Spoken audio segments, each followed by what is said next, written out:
One. Well, welcome to Serving in Business Podcast. You're here with Steve Ramona, and I'm excited to introduce my next guest, Joey Chandler, who is a core growth coach. He's out of San Rafael, California, which, for you people that know California very well, it's close to San Francisco. Joey, thank you for being on. Oh, thanks for having me. I'm excited for this. Well, Joey, give me a little background. I do very interested in your age right with your mom. You put it in there as one of your accomplishments, which I'm excited to hear more about. Can you talk about that a little bit? Yeah. So the age ride, it's a ride from San Francisco to Los Angeles. It's held every June, beginning of June. It's 700 miles, and it's a fundraiser for, I believe, it's the San Francisco AIDS Foundation and the LA AIDS Foundation, or at least AIDS-related organization. They may have changed.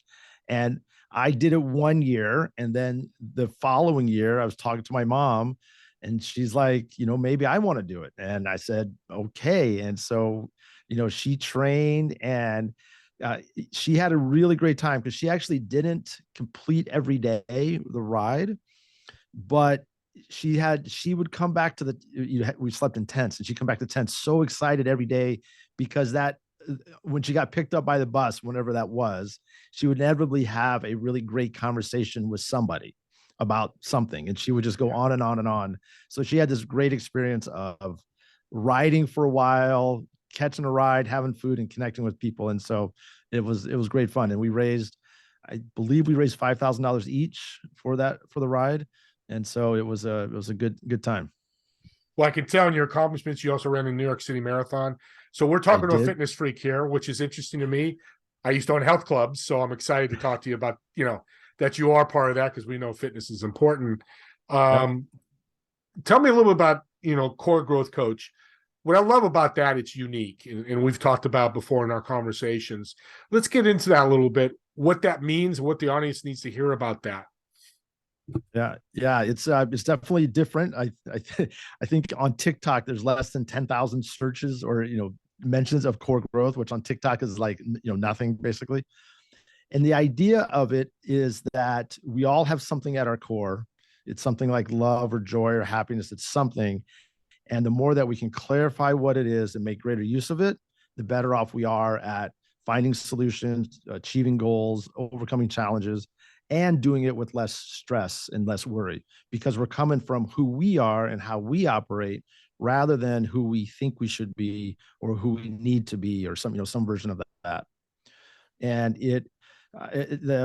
it's really simple. You come down to the idea of, I have a simple process to help people identify who they are. They create what I call a core statement. Mine is, I am love, and what love means to me is courage, connection, and creativity. And then you just look at different ways that you can bring more of yourself to your business, to your life, to your family, to whatever it is that you want to do. And to be clear, these are different than core values, because people oftentimes say, oh, you're a core value coach. And I say, and I actually thought I was too when I first started doing this, but something didn't work for me. And a friend of mine pointed out, she said, Joey, there's a difference between who you are and what you value. And that was and it's one of those things that's very subtle when used in language, but it makes a world of difference in an experience. And it's the same thing. It's different than, who you are is different than your purpose, or who you are is different than your why. And when I first started doing this, I actually had burnt out. I had no energy left, and I didn't have the energy for a why or values. All I could do is say, okay, who am I and how can I be that today, and take a baby step. So it's really about just getting to who we are at our core, and then how to bring more of that to our life. And the real beauty and the power of it is that our core selves is so powerful and so close to the surface that it's already in our life. It's already there. All we have to do is kind of see it and enhance it, and maybe remove some of the places, some of the muck where we're not being our core selves, because that's there. But you don't have to recreate anything new. You're not transforming anything. You're not doing anything. You're just simply saying, this is who I am, and now I'm going to take actions more aligned with it. Nobody's perfect, of course, but you can do that, and it just energizes you. It increases your confidence. It increases your consistency, and it sets you up for a greater a chance of success without the stress. Well, with Mr. COVID in 2021, this sounds like something that people need more than ever. I think what COVID has done is taught us some things. Can you tie in what you do with people, what they've dealt with COVID, and how you can Oh, help? yeah, absolutely. This is a complete result of COVID. This wouldn't have Yeah. happened because where this came from was actually the beginning of this year, January of 2022. I hit a wall. I woke up one day. I was going through a divorce, COVID, living alone. My business wasn't doing well, like just a whole slew of things. And I woke up one day and I just said, you know what? I got nothing left. I can't be anything that I besides me. Because I not that I thought it was a really good idea. I just was like, I just got nothing left. And then shortly after that, I said, okay, if I can only be me, then who am I and how can I be that today? And then I asked that question over and over again. And since then, I've developed a series of tools and systems that empowered me to use this in my life. And now that I share this with people. Yeah. Yeah. And I did an assessment last week with you, and it really nailed me. And it excited me to have you on as a guest because I was really not surprised, but it gave me great information. Probably what I knew, but reinforced, like you had mentioned, and how to work off that core. Let's go over that assessment. And of course, audience, I'll put it in the chat, in the podcast, excuse me. The link to connect with it. It's a free assessment. I suggest that you go out and all go out and do it. At least check it. And if Joey can do a review for you. But let's speak more about the assessment. I know that's a big tool of yours.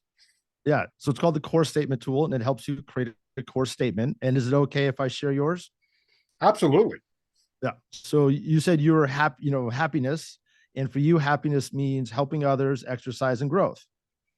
And now that I know you own exercise stores, because when I read that, I was like, oh, that's interesting. I didn't know your background, of course.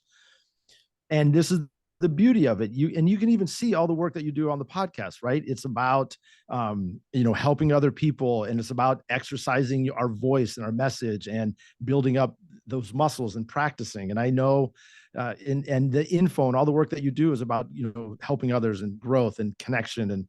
And this is the beauty of it, is that you can start to see these little things in how they already show up in your life. I call them stepping stones.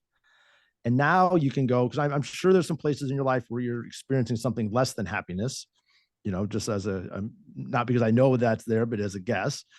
And the beauty of this, the power of this, is that you can now say, okay, in all those places where you're less than happy, you can say, okay, how can I bring a sense of helping others, exercise, or growth to that situation? And it will always give you it will give you a series of actions that you can take. You'll come up with some idea. And those actions will be two things. There'll be one, actionable. There'll be something that you can do. And two, they'll be aligned with who you are. And what I'm finding is that an action that is actionable and aligned with who you are, it may not be the smartest decision. It may not be the right decision. It may not be the most perfect solution, but it's a very powerful solution to you because it's aligned with who you are and where you want to go.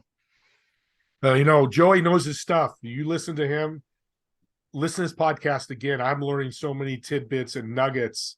That's going to help me, and I know it's going to help you that's listening. One thing that I've learned is study. I study 30 minutes a day. I try to do more, but that's my affirmation and goal. And I know you love books. We've talked about that.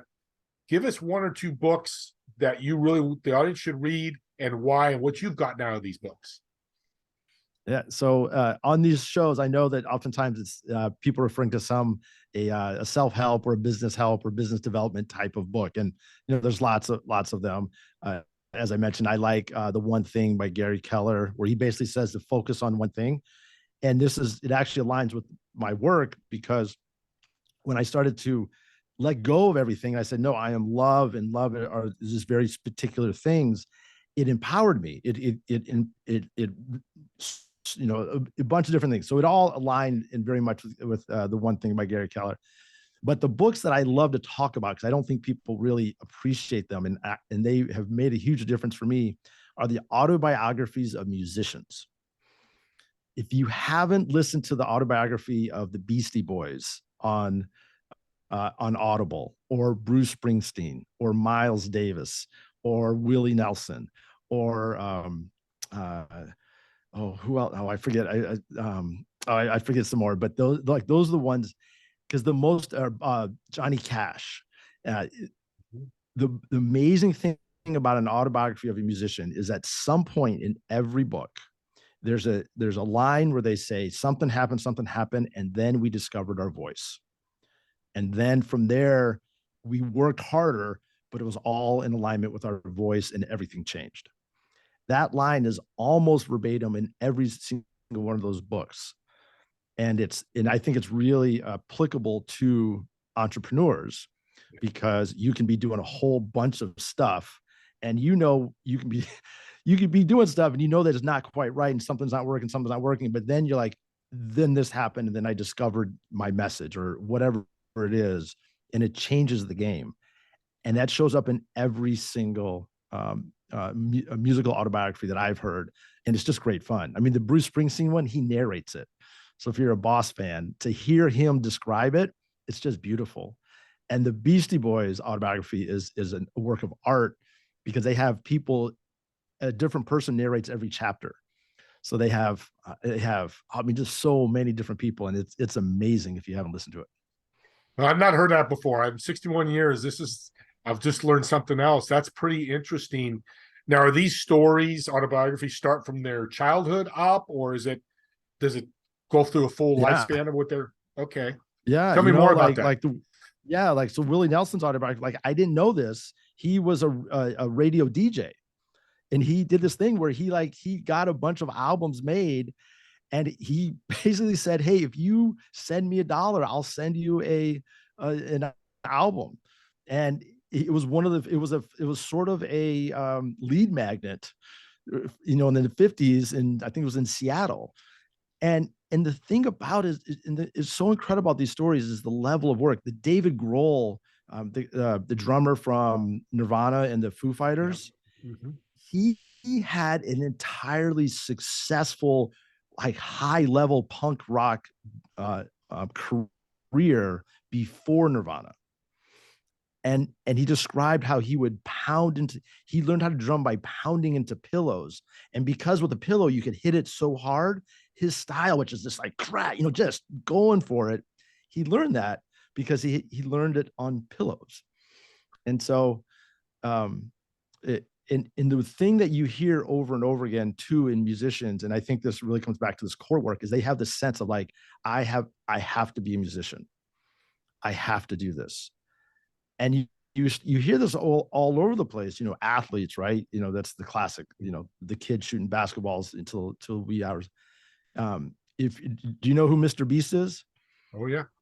Yeah. So Mr. Beast, if you hear him, he's starting to doing interviews now. He's like, I was 11 years old. I wanted to be a YouTuber. And I've basically spent every waking minute trying how to create videos. But he had that level of clarity. Now, not everybody has that. I certainly did not have that. But at some point, what makes a difference is when you're able to say, hey, this is who I am, and I'm taking action.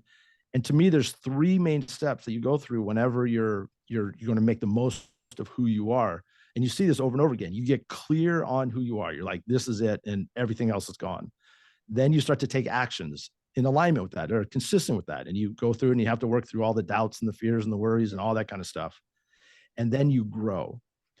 And I think this is the growth part, to me, is something that gets overlooked because you often hear people say, oh, I want to rediscover my childhood joy or my childhood happiness or something like that.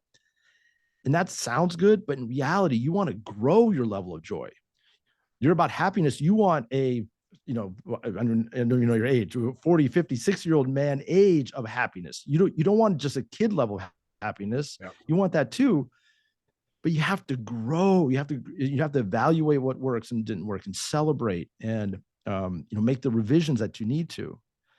And you see this over and over again. People that are really successful, they're very clear on what they do. They take actions, and then they continually grow their art, their tasks, their skills, and then you see people that go for a while, but they don't continue growing, and then they stumble and they fail. So and what you're saying is either you're increasing or decreasing.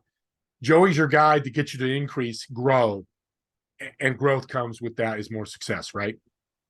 Yeah, absolutely. Yeah. Yeah. I look at it, you're doing three things. You're increasing the more you know who you are, you're going to increase your confidence, you're going to improve your consistency, and you're going to improve your success. And what's that lead to a business person? We have audience of business people or want to be business people. What would be that next step? Now I'm growing. What results could they possibly see? Um, well, it obviously depends on their world. I've Sure. had just this week, I had a gentleman got he works for a company. He turned down one, two, three jobs. And then the one job he took, he turned down two offers before they gave him an offer that he couldn't refuse. And he did it because his core at his core was excitement. And he said, I just wasn't excited about those other offers. And because he had practiced being himself, built up what I call his core muscles, he was able to say, that doesn't feel right. And he said, I would never have said no before I had done this core work. He would have taken the first offer, probably been annoyed with it, and it just wouldn't have been. Now he's like so excited. It's crazy. Like, and he's like, and now there's this and this, and it's accounting, right? This is accounting, like the, but he's so excited about it because he stayed true and took actions true to who he was. I think right now, the single best thing a business person can do is to figure out who they are at their core because of the uncertainty that we either are in or appears to be coming. And the reason for this is that to find the solutions you need to be successful, whatever those are going to be, the by if you can say, and this is my second rule. I say any place where you are struggling, some aspect of your core self is either missing or could be elevated. So for me, when I struggle, which I do and am, I say, okay, how can I bring more courage, connection, or creativity to this situation? And I always have a solution. Same thing goes for you. Like as we're, if you're struggling the next few days, you can start to ask yourself, how can I bring a sense of helping others or exercise or growth to this? And you'll find a solution. And from that solution, you'll take a step, And we've had people increase sales, decrease procrastination, just do the things that they know to do. I'm not teaching rocket science here. I'm helping you be yourself. But the amazing thing is if we just did what we know to do, I mean, you're an exercise guy. So, like if we just did what we know to do, we'd all be a lot more fit than we are. And No, so it's we're not recreating the wheel here. no, this is great. And you read my mind because I was hoping you'd tell me a story and you did. So we connected very well. I love that because stories are the key, especially what you do, because it's going to give people faith and hope. Tied to you is persistence. I'm studying persistence now. And as you're talking, man, you put Joey Chandler and you put persistence together, you're going to have a gold nugget. Am I right? Yeah. Yeah. You might call it stubborn or there you go. Yeah. That's true. But the funny thing is, I honestly, just the other day, somebody told me, like, Joey, you're too aggressive in your sales calls or your networking, like you're too pitchy, too this. And before I did this, I would have been like, like I would not have been happy to get that. I would have been like, well, I got to leave this group because but now I look at it, I'm like, okay, clarity, I'm clear, I'm confident. And now there's some place for me to grow, to be able to deliver my message in a way that's still authentic to me, but also doesn't come across. Because if I'm about love and they're hearing pitchy or pushy, there's a disconnect there. I'm not being as my full self. And now there's an opportunity to grow. Am I happy about that? No. Like, let's just be honest. Like, I wish it wasn't that way. But, we all have things that we're going to have to grow. And the more clear you are on who you are, you can really start to refine your process. And this is the other part that I just want to put in. When you get clear on who you are and you create a core statement, the next thing to do is to create what I call a core leadership framework, which is a system of how you produce results and how you help people. You have your history and all of your skills and all your experience and with happiness. And you combine that with all your skills as a gym owner and as an infone. I'm not sure if you own the company or not. Owner, one of the partners, yeah. You're one of the partners. Okay, yeah. You're as an infone partner and the person who developed this. You can combine all that together. You will have a set way of just generally doing things. And the more clear you are on how you produce results and how you help people, you're not only more effective at helping people, but you can refine it, make like small tweaks to achieve goals. This is fantastic. Oh my God. I get chills right now hearing people like Joey Chandler. And you can reach out to him. Again, I'll put it in the podcast, joeychandler.net. You can reach out to him there. I believe the assessment's there. But I suggest to reach out to him and talk to him, because you can see in this pod, or hear, I wish you could see him, but you can hear his passion. Again, serving people.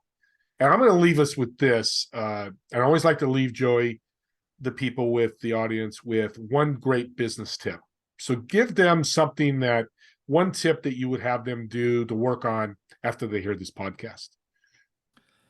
Well, I would say get to know your core. That's the first one, but that's probably obvious. I think I think the biggest one is to know your numbers. Like, if whatever your numbers are, know those down cold, and you will improve your life. Absolutely. Every